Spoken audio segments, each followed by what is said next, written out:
Day 5.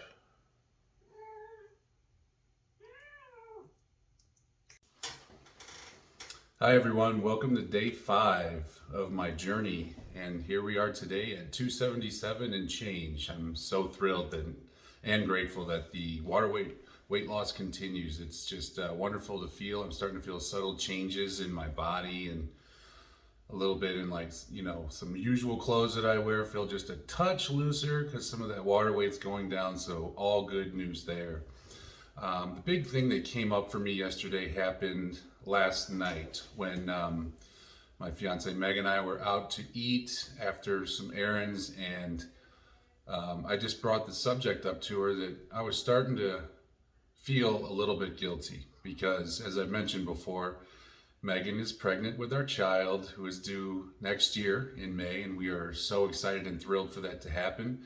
She just finished the first trimester and she's going through some hormonal changes and body changes and all that. So in my mind, as I started filming these videos and going through this journey, I started thinking to myself, is this really insensitive of me to want to do this right now when she's going through all these changes? And so I just brought it up to her. I said, how do you feel about that?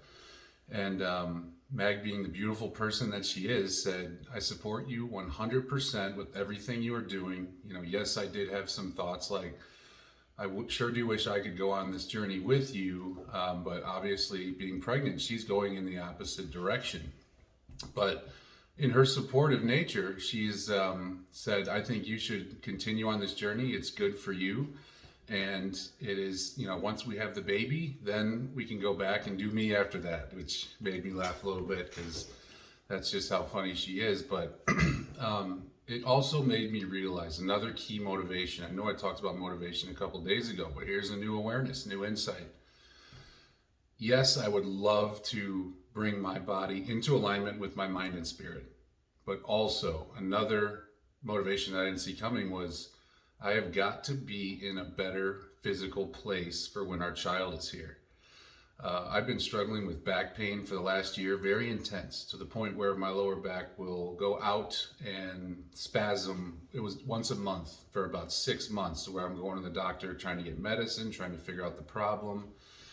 And I'm thinking to myself, how am I going to lift a baby off the ground? The last time I threw it out 2 months ago, it was just lifting up a pillow off the floor to make the bed.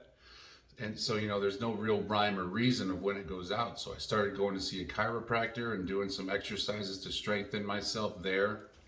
And kudos to Dr. Brady, he's fantastic.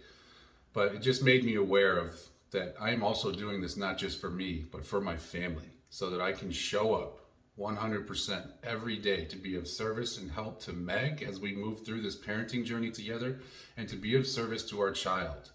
I'm going to have a baby at 40 years old, and I'm thrilled to do it, but I've got to keep my physical stature up so that I can show up for that baby when they want to play sports, when they want to run around. I want to be able to do it with them. So that is just a huge heartfelt awareness for me today, and I just wanted to bring that up. And lastly, I just wanted to touch on another big milestone for me yesterday. It may not sound like a lot to all of you, but for me, it was my first day without one pill of Advil. I've been taking Advil morning, noon, and night, sometimes 4 pills per dose, for as long as I can remember. I can't remember the last time I went one day without it.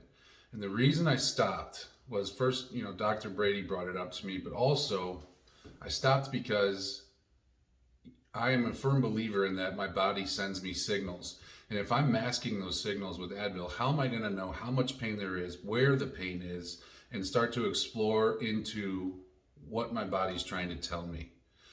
So as I wean myself off of my daily Advil regimen the last couple of days, yesterday was the first day with none, and I can certainly feel coming off of it, I can feel more sensations and pains in my back, but it is small in comparison to knowing that I don't have that masking of pain going on in my body anymore, because all it was doing was masking a symptom, not getting to the root cause of what's going on. So without that Advil in my body, now I can go to the gym, or I can go out and do some cardio, or I can do some calisthenics or some stretches and really feel what I can do, as opposed to well, I better take Advil if I'm going to the gym preemptively so that I don't end up in pain later on. I mean, that's just no way to be, not to mention all the physical side effects it has on your body, your stomach, all that stuff. So another little milestone to share, and I look forward to catching up with all of you on tomorrow's video.